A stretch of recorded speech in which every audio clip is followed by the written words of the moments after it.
a gente pode ir de manhã, né? Vocês são da manhã. Aí vai um dia um de manhã, um dia uma turma de manhã, no outro dia outra turma de manhã. Eu pensei nisso.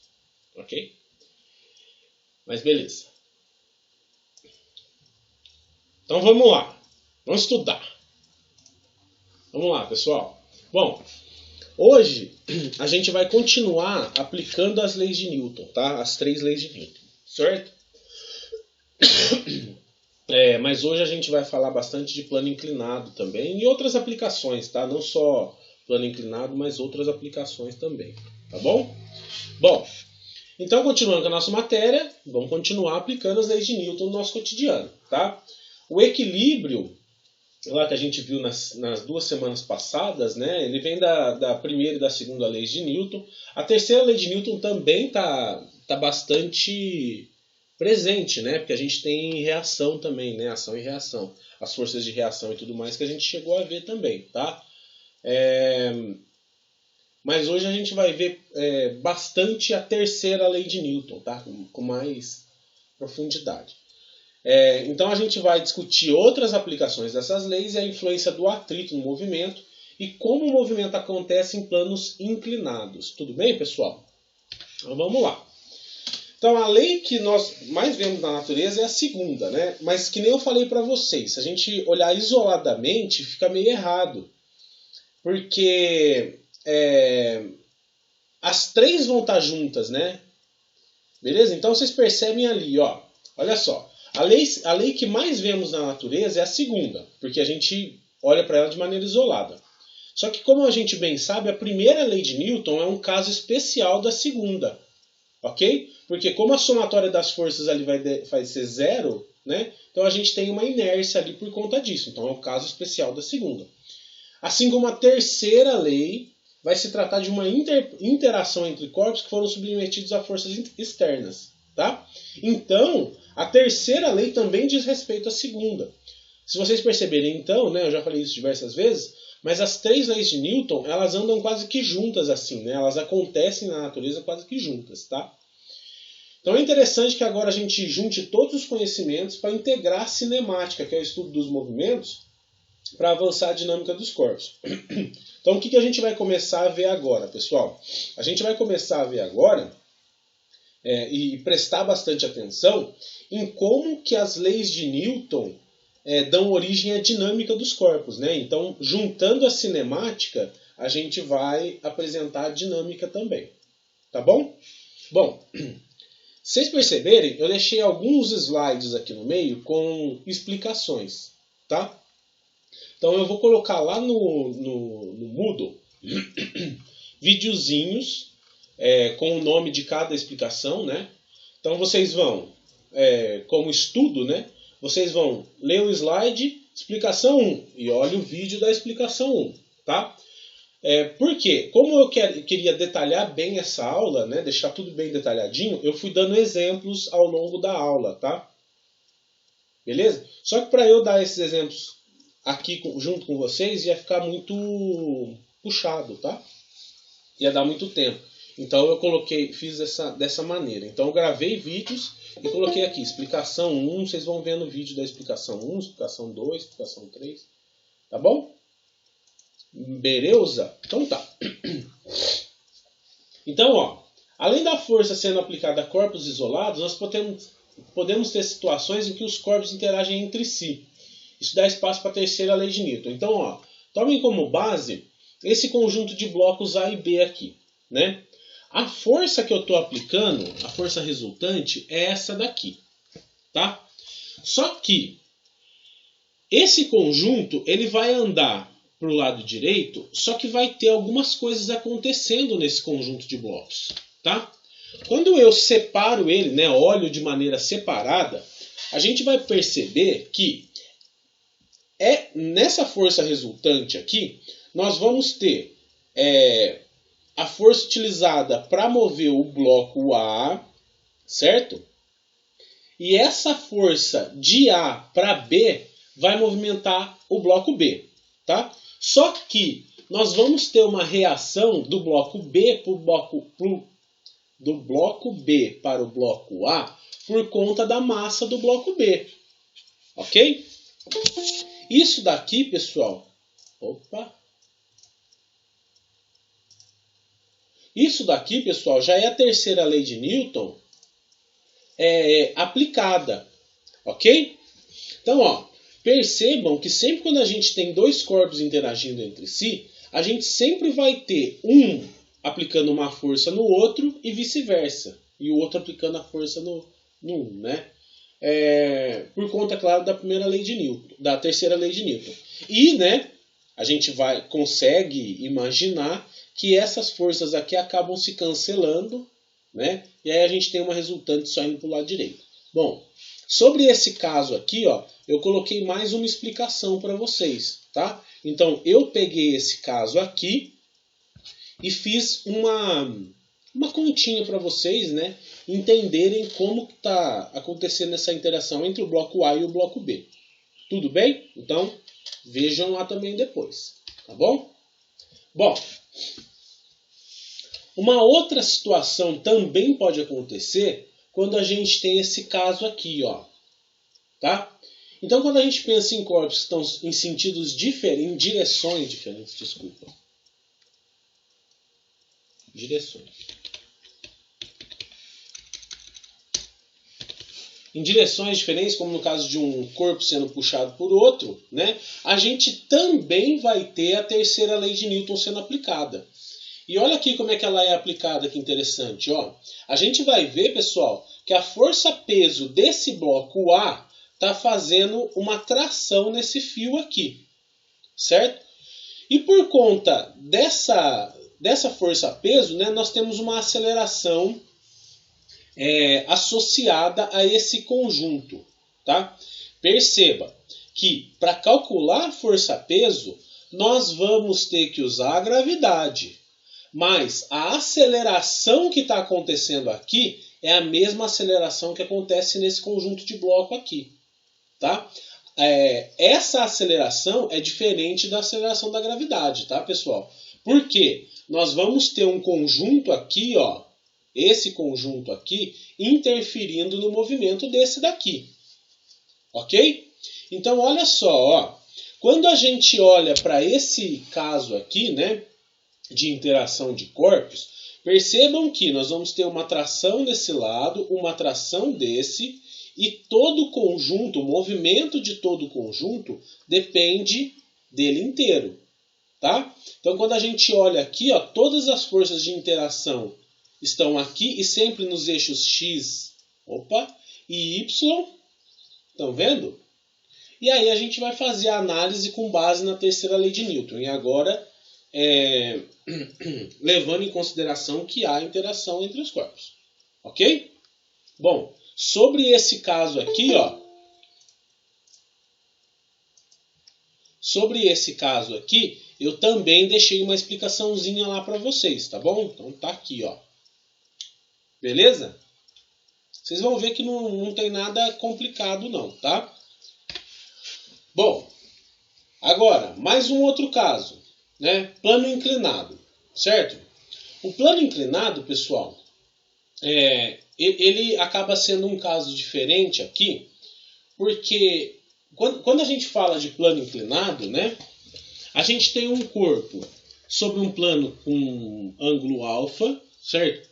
Qualquer ângulo, tá? Um ângulo alfa, ângulo θ, né? Pode aparecer aqui. Mas vamos supor aqui um ângulo de 30 graus, tá? Esse corpo aqui, estando sujeito à ação da gravidade, ele vai ter uma força-peso. E essa força-peso sempre vai apontar para baixo na vertical, ok? E aí o que vai acontecer? Como a gente tem um ângulo aqui, né, um plano inclinado, a gente vai perceber, pessoal, que essa força-peso vai poder ser dividida em duas outras forças, tá? Uma força normal de reação, que na verdade, né, que tem mesmo módulo dessa componente Y dessa força-peso, tá? E uma segunda força, componente X aqui dessa força-peso, que realmente faz o movimento acontecer para baixo aqui no plano inclinado, tá? Então, quando a gente olha para um plano inclinado, pessoal, a gente tem que perceber que o que está puxando o corpo para baixo não é só a gravidade. É uma componente da ação da gravidade sobre o corpo. Tá? Porque como a gravidade puxa para baixo na direção vertical aqui, né? A gente não consegue. Vocês estão vendo? Ó, não tem muito sentido a gente falar que o movimento está acontecendo para cá, porque senão ele ia entrar plano inclinado adentro. Tá certo? O que acontece é que eu tenho que dividir, né, decompor essa força-peso em componente Y e componente X, né, e analisar somente a componente X. Ah, Raul, mas e essa normal aqui, que tem módulo igual a essa componente Y da força-peso? Essa normal aqui, pessoal, nós vamos utilizar para uma outra coisinha que eu vou falar mais abaixo. Tá? Então percebam, pessoal, que quando eu analiso essa força-peso aqui, eu vou perceber que a minha componente X, olha aqui, está no cateto oposto. Ok? Então eu vou usar seno para calcular ela. Tá? E essa força X aqui, ó, componente PX, é o que realmente vai puxar para baixo. Tá? Então o PX aqui vai acabar sendo a força-peso vezes o seno desse ângulo alfa. Certo? Enquanto PY, né, que é a componente Y da minha força-peso, vai ser a minha força-peso vezes o cosseno desse ângulo alfa. Ok? Até aqui tá beleza, pessoal? Sim, professor. A Sara pediu para avisar que ela não vai participar da aula hoje porque vai no médico com a mãe. Tudo bem. Tá bom. Beleza. Então, olha só, pessoal. No plano inclinado, como a única força que faz com que o bloco se mova é a componente X dessa força-peso, a gente pode chamar ela simplesmente de força resultante. Tá? Mas por que a gente pode chamar ela de força resultante? Porque ela é que vai fazer o movimento acontecer. Por isso que eu chamo ela de força resultante. Tá? Mas eu posso chamar ela só de PX mesmo e tudo bem. Beleza, pessoal? E a gente vai perceber, olha só, que a força resultante, eu posso falar que força resultante é igual a massa vezes a aceleração.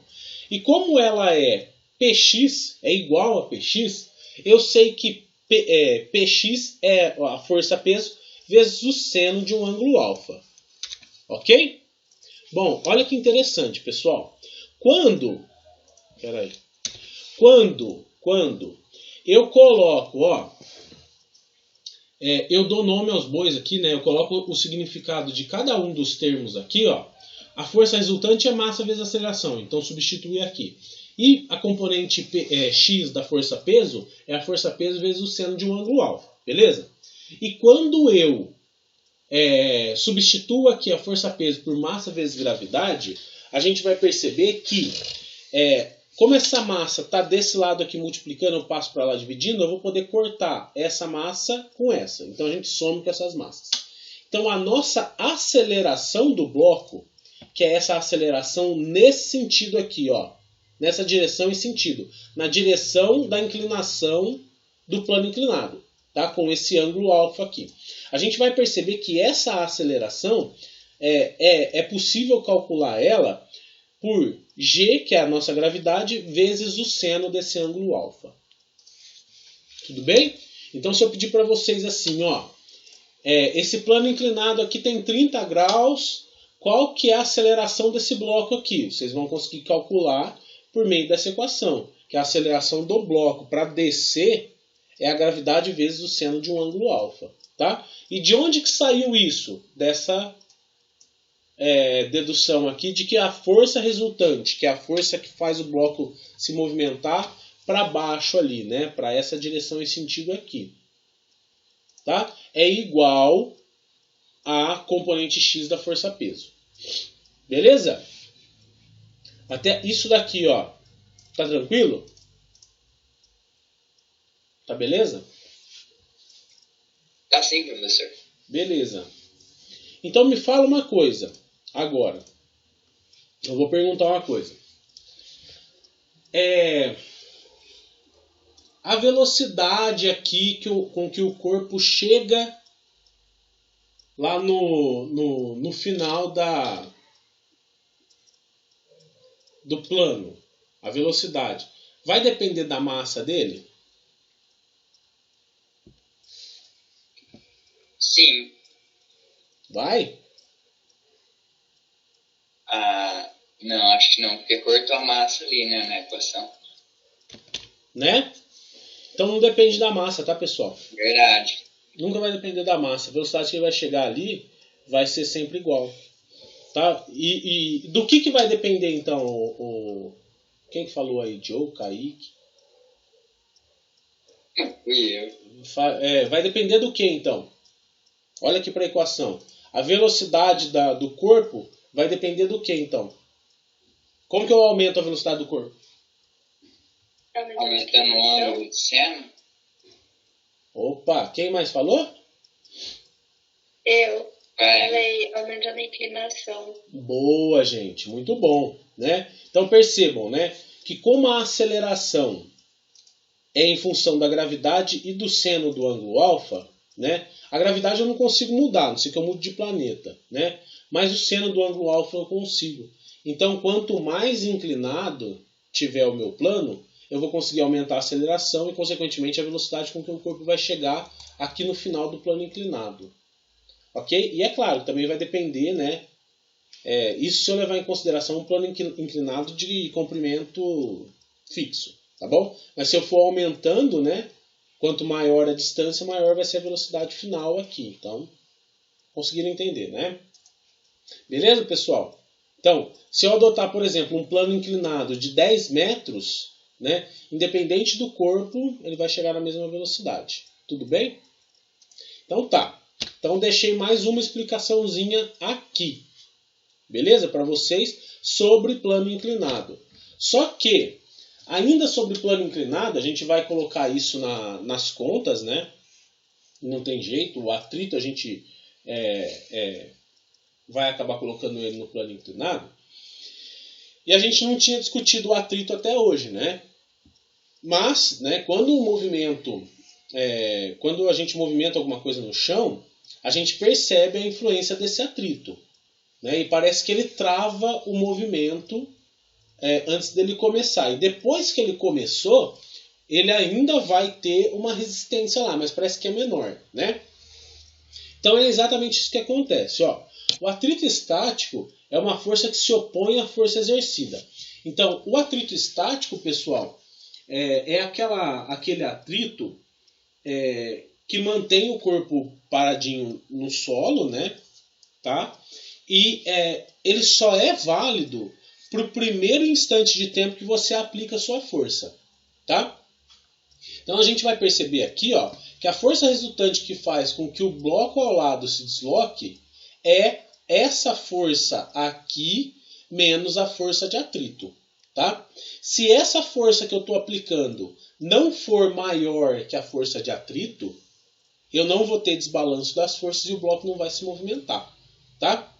E percebam aqui também, né, que eu vou ter mais duas componentes de força aqui que eu nunca posso esquecer. Então adote esse bloco aqui sobre um plano, né, e aqui tendo atrito. Tá? É claro que a gente vai ter uma força-peso e, por consequência, uma força de reação que a gente chama de força normal. Tá?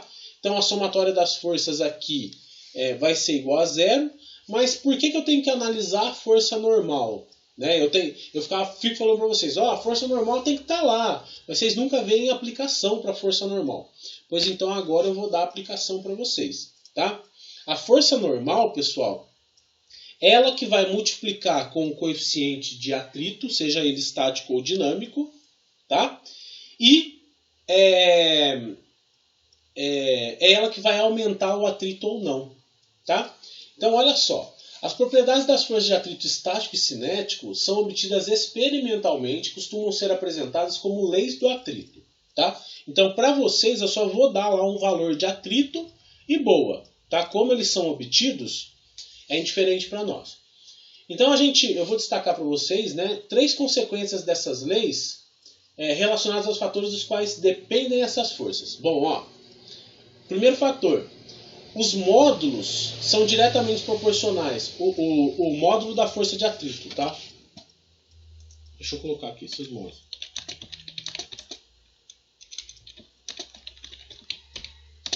São diretamente proporcionais ao módulo da força normal e às superfícies de contato. Então vocês vão perceber, né, que o módulo da força de atrito é diretamente proporcional ao módulo da força normal. Vou aqui, para não ficar muito confuso. As superfícies de contato. Então o que quer dizer, né, pessoal? A nossa força normal aqui é que vai influenciar no nosso atrito, ok? Os módulos são diretamente proporcionais a um fator numérico que depende dos materiais das superfícies em contato, denominado coeficiente de atrito, ok? E como eu disse para vocês, nós vamos ter coeficiente de atrito estático e coeficiente de atrito dinâmico. Coeficiente de atrito estático é para quando o corpo está parado e a força começa a ser aplicada. E coeficiente de atrito dinâmico é quando o corpo já está em movimento e ainda tem o atrito. Só que, deixa eu falar para vocês. O mesmo corpo, né? Então, interação aqui. Vamos supor que aqui embaixo é um tapete e aqui é um bloco que eu quero empurrar. Tá? O tapete ele tem um coeficiente de atrito estático e um coeficiente de atrito dinâmico. Ok? Ou cinético, tá? Beleza, pessoal? Então, ele sempre vai ter, os corpos vão ter sempre dois coeficientes de atrito. Ok? Um estático e outro dinâmico. E a terceiro fator aí é que o módulo da força de atrito estático é variável.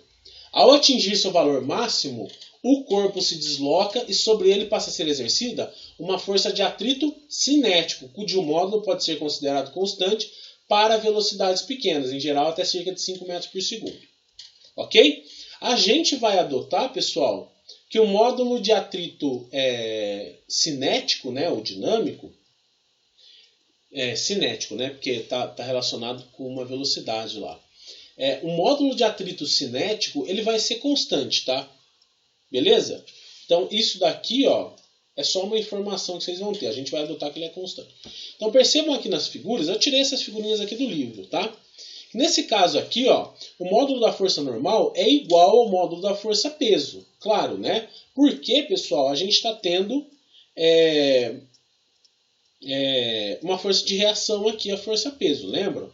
Quando eu calculo a força peso, na hora que eu coloco aqui esse bloco num plano, a gente vai perceber que vai ter uma força de reação de um mesmo módulo, mesma direção, mas sentido contrário. Nesse caso aqui, o módulo da força normal é igual à soma dos módulos dos pesos A e B. Tá? Então eu vou pegar aqui esse conjunto inteiro, ok? Vou calcular a força-peso do conjunto, né, considerando as duas massas, né, e vou ter uma força-peso somada aqui. O módulo da minha normal é igual a isso daqui, mas em sentido contrário. Tudo bem? E no caso do plano inclinado, a gente vai perceber que a normal ela é perpendicular ao plano, do mesmo jeito que é aqui.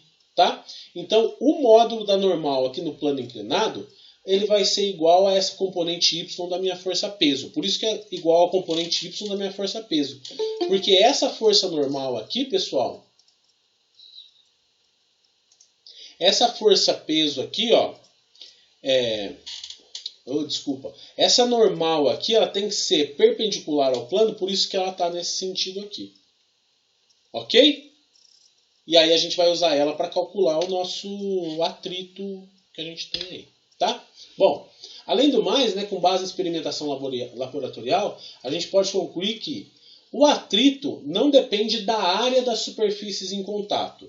Então, quanto maior a área, maior o atrito? Não, o atrito vai depender pura e exclusivamente dos materiais que estão envolvidos. Né? O atrito dobra se o peso da carga sobre o objeto também dobrar. Tá? Por quê? Porque a gente vai perceber aqui que o atrito, né, a força de atrito, na verdade, é a normal vezes o coeficiente de atrito que a gente está interessado. E o atrito depende única e exclusivamente da natureza dos materiais em contato. Então olha aqui, ó, nesse caso aqui, pessoal, a gente pode perceber que quando a gente tem dois corpos aqui, um em cima do outro, o atrito vai depender muito, né? Uma das coisas que vai depender é da rugosidade das superfícies que estão interagindo, né? Então quando a gente aproxima bem aqui, ó, essa junção, a gente vai perceber que lá no meinho, ó, tá vendo? Por conta da rugosidade das superfícies dos dois materiais, a gente vai ter ela vai travando assim, né? Um vai pegando no outro e aí vai aumentando o atrito, tá? Quanto maior essa rugosidade, maior o atrito. Tudo bem? Mas só pensem no atrito como um número que a gente vai pegar e calcular. A natureza dele, vocês têm que saber, né?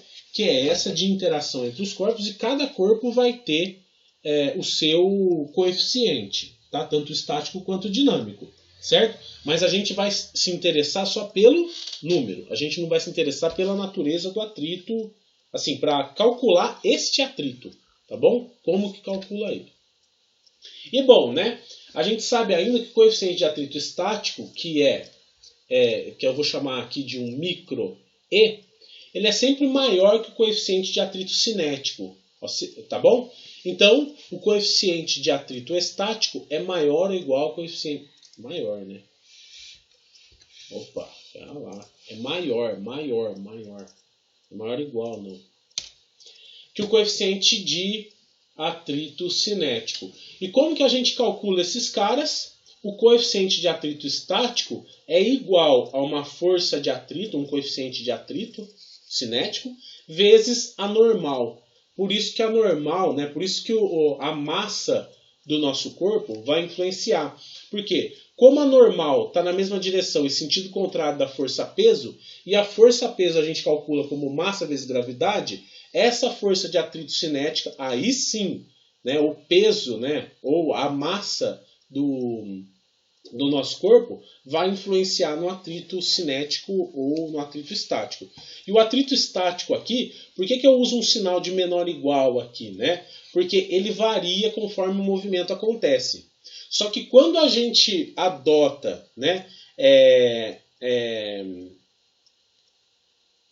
que esse atrito estático vai acontecer somente no primeiro momento em que o corpo é empurrado, a gente pode substituir esse sinal de menor igual por um sinal de igualdade, tá? Então a gente considera que, na verdade, esse atrito, essa força de atrito estático como sendo igual ao coeficiente de atrito estático vezes a força normal. Ok, pessoal? Ficou claro aí para vocês o que é a força de atrito estático? Fazer um vídeo resolvendo exercício sobre isso. O Emily, ó, olha aqui, ó. Vocês estão vendo aqui, ó. Ó, eu vou falar para Emily, aí já fica de reforço para todo mundo. Cada um. E por que eu não fiz isso durante a aula? Porque senão ia ficar muito grande, tá, a aula, porque era muita coisinha para explicar. Cada uma desses slides está escrito explicação 1, explicação 2, explicação 5. Cada um deles eu já fiz um videozinho, tá? Eu vou colocar para vocês lá, tá? Então, para cada uma dessas situações aqui, ó, por exemplo, atrito, né? Eu fui lá, expliquei sobre atrito aqui, ó, para vocês, e aí eu vim aqui e fiz uma continha, para vocês entenderem na base da conta, tá? Tudo bem? Então, ó, depois, o que vai ficar como tarefa aí para vocês? Vocês vão pegar esse slide aqui, tá? E vocês vão sair vendo essas explicações. Aqui, ó, explicação 1, explicação 2, explicação 3, explicação 4, explicação 5. E, ó, já está até aqui já, ó, eu vou mostrar para vocês, mas depois eu ponho lá no...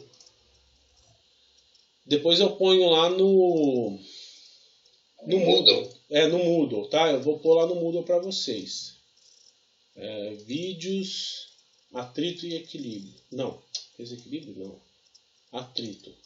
Tá aqui, ó. Então, explicação 1, explicação 2, 3, 4, 5. Ok? Aí eu vou repetir, né?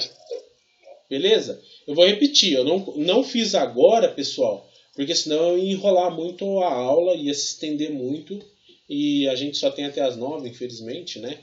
Isso daqui daria certinho se a gente tivesse a aula lá no campus, né? 1h40, mas aqui vocês cansam pra caramba. Tudo bem, pessoal? Então, ó, como tarefa, eu vou pedir para vocês, olhem esse slide de novo, né? Lembra das explicações que eu dei, tá? E vai vendo aqui cada uma das explicações de videozinho fazendo exercício. Tudo bem, pessoal? Até aí tá beleza? Tudo bem, professor. Beleza. Não tem problema, Giovana. Bom, pessoal, ó, teoria de hoje era isso.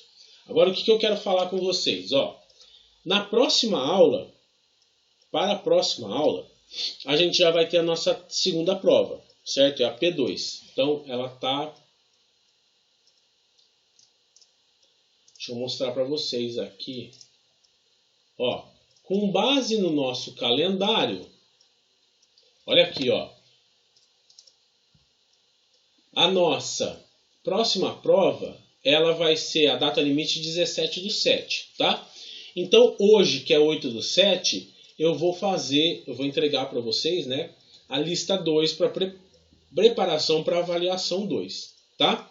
E aí, na semana que vem, a gente corrige esses exercícios, tá? E eu coloco disponibilizo a avaliação para vocês fazerem, certo? E aí, vocês vão ter até o dia 17 para entregar essa prova, ok? Bom, só que essa lista aqui, ó, essa lista aqui que eu vou fazer para vocês hoje e já disponibilizar, eu vou fazer ela num esqueminha diferente, tá? Ao invés de vocês vão ter 2 tentativas igual, tá? 2 tentativas, mas ao invés de vocês terem tempo ilimitado para fazer, eu vou colocar um tempinho. Então, na hora que vocês entrarem para fazer a lista de exercício, vocês vão ter, sei lá, 1 hora, tá? Eu vou colocar um limite de tempo aí, sei lá, eu não sei, eu acho que uns 3 minutos por questão. Talvez eu coloque umas 10 questões, aí vocês vão ter meia hora para fazer, tá? Por que eu quero fazer isso? Para vocês já começarem a treinar aí o psicológico de vocês quando vocês forem fazer um vestibular, uma prova qualquer, tá bom? Mas não fiquem nervosos, tá? Nada. 2 tentativas para fazer. Não conseguiu na primeira uma nota boa? Faz a segunda tentativa. Ah, Raul, eu fiz as 2 tentativas e eu não fui muito bem. A gente conversa para eu abrir mais uma tentativa, tá bom? Só que aqui, ó, eu vou colocar um tempo e vou calcular um tempo por questão aí para vocês resolverem, tá bom? Pode ser? Raul do céu, pelo amor de Deus, não dá tempo. Eu quero que vocês façam com tempo aí, só para treinar. Misericórdia. O negócio do Enem é tipo assim, você resolve a prova de português, história, geografia em 2 minutos, pra fazer é difícil que 1 hora, entendeu? Entendi, meu amor. A gente, então já tá definido. 1 hora dá pra fazer. A Ellen já fez as contas aí pra gente. Assim, é melhor que meia hora. Hã? Mas é melhor que meia hora. Sim. Mas aí eu já não sei se... Ai, misericórdia. Pois é, menina. Dei um outro ensinamento para você. É bom você calcular bem as palavras. É verdade. Ai. Ô, pessoal, não, fiquem tranquilos. Eu falei 3 minutos, mas eu vou deixar assim uns 10 minutos, tá? Por cada questão. Porque eu quero... Não é de uma hora para outra que vocês vão pegar o jeito assim, né? Eu quero que vocês façam não com calma, porque eu vejo que vocês entram lá e fazem 4 horas, 2 dias, 5 dias. Aí, né? Pô, né? Eu quero tirar esse costume feio de vocês. Tá certo? Então, a gente vai fazer com tempo por conta disso. Muito tempo a pensar, né? Pois é, Bianca. Pois é, menina. Eu vejo, tem hora que eu entro lá na lista, a pessoa ficou 3 dias. 3 dias fazendo a lista. Caralho, 3 dias? 3 dias? É que assim, a gente abre pra fazer, vê que as questões estão difíceis, quer se matar, desiste da vida e deixa lá, entendeu? Ah, eu entendi. Aí depois É de tipo, última hora a gente faz. é tipo aquele meme assim, né? Joga tudo as folhas, não vou mais ver essa merda não. Mentira, eu preciso me formar, né? Sai catando as folhinhas, né?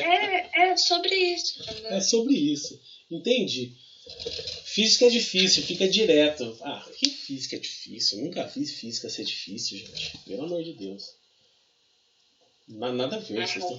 vocês estão falando besteira. Só besteira lá da Inha. Beleza, então, pessoal, ó, então... Opa, abri errado aqui. Então, ó, vou voltar aqui, hein. Pelo nosso calendário, então até o dia 15 vocês vão resolver essa lista aqui que eu vou disponibilizar hoje. Certo? Ah, qual que vai ser a matéria? Vamos ver já a matéria, ó.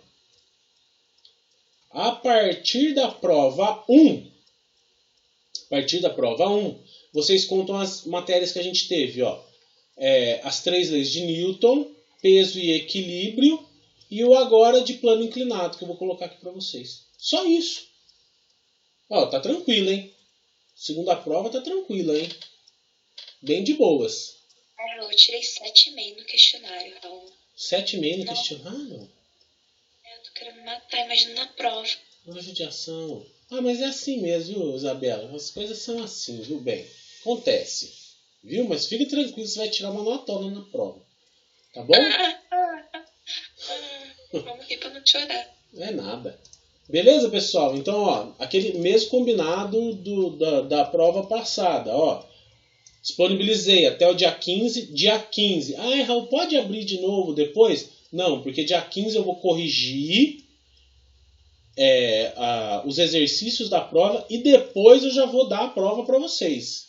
Então, todas as dúvidas têm que ser tiradas aqui no dia 15, tá? Beleza? E o limite vai ser 15 mesmo, porque não tem jeito. Não fez, balbal. Vai ficar sem fazer, vai ficar sem nota. Tá bom? E aí, vocês vão ter do dia 15 ao dia 17 para fazer a prova. Ah, dia 15 é quinta-feira que vem e dia 17 é sábado. Então, vocês têm 2 dias aqui. Aí, no dia 17, como é sábado, né? Eu vou deixar aberto até a meia-noite, tá? 23h59. Beleza? Estamos combinados? Tá até gravado, hein? Para não ter erro depois. Nunca achei que eu ia falar isso, mas saudade do bimestre passado. Ah, menina. Como assim? O bimestre passado vocês tiveram um monte de matéria para estudar, cara. Olha aqui, ó. Mas eu entendia. Mas você vai entender também esse daqui, fazendo os exercícios de novo. Ó, grandezas escalares, grandezas vetoriais, decomposição de vetores, movimento retilíneo uniforme, movimento retilíneo uniformemente variado. Realmente, é muita coisa. Ó, queda livre, lançamento oblíquo. Até lançamento oblíquo vocês viram, cara? Para fazer a prova. Agora, nesse daqui... Não nenhum, mas enfim. Então, ó, nesse daqui vai pegar, ó, as 3 leis de Newton envolvem decomposição de vetores e grandezas vetoriais, certo? Envolve, não tem jeito, né? Então isso daqui, vocês estão vendo direto, beleza. As 3 leis de Newton é mais teoria, vocês lembram? Aí depois, ó, peso e equilíbrio, que é o mais difícil. E aqui, plano inclinado, tem muita relação com peso e equilíbrio, mas só que é dinâmico, né? Não tem relação com peso e equilíbrio, não. É o peso e equilíbrio. Então, o problema é só o peso e equilíbrio. Então o que você vai estudar? Peso e equilíbrio. Então, estamos certo? Teoria hoje era só isso, tá? Beleza, assim, beleza entre aspas, né? Porque eu tô aqui quase chorando. Não fica chorando, não. Fica não. Você vai ver que a vida é assim mesmo, tá? Tem mais 3 anos de IF pela frente, você vai gastar muita lágrima ainda aí. Muita lágrima, suor e sangue. Beleza, pessoal? Então, ó, não deixem de ver os videozinhos, tá? Porque eu gravei para vocês um a um, para vocês fixarem melhor o conteúdo, tá? Não adianta fazer o exercício sem ver os vídeos, tá? Os vídeos sempre têm relação com os exercícios, ok? Então veja os vídeos primeiro para depois fazer os exercícios, tá? Vai uma etapinha por vez, ok? E qualquer coisa que vocês tiverem dúvida, vocês me chamam, tá? Ah, eu já vou colocar exercício de plano inclinado e os outros aqui junto com a revisão da prova, tá? Então, fiquem tranquilos aí, tá bom? Beleza, pessoal? Beleza. Então, bom dia. Fique com Deus. Tchau, professor. Obrigado pela aula. Tchau, obrigado a vocês. Beijo. Tchau, obrigado. Tchau. Não, Raul, obrigado pela aula. Tchau. Professor, se cuida. Beijo, vocês também. Não sei se eu agradeço, mas obrigado pela aula. De nada.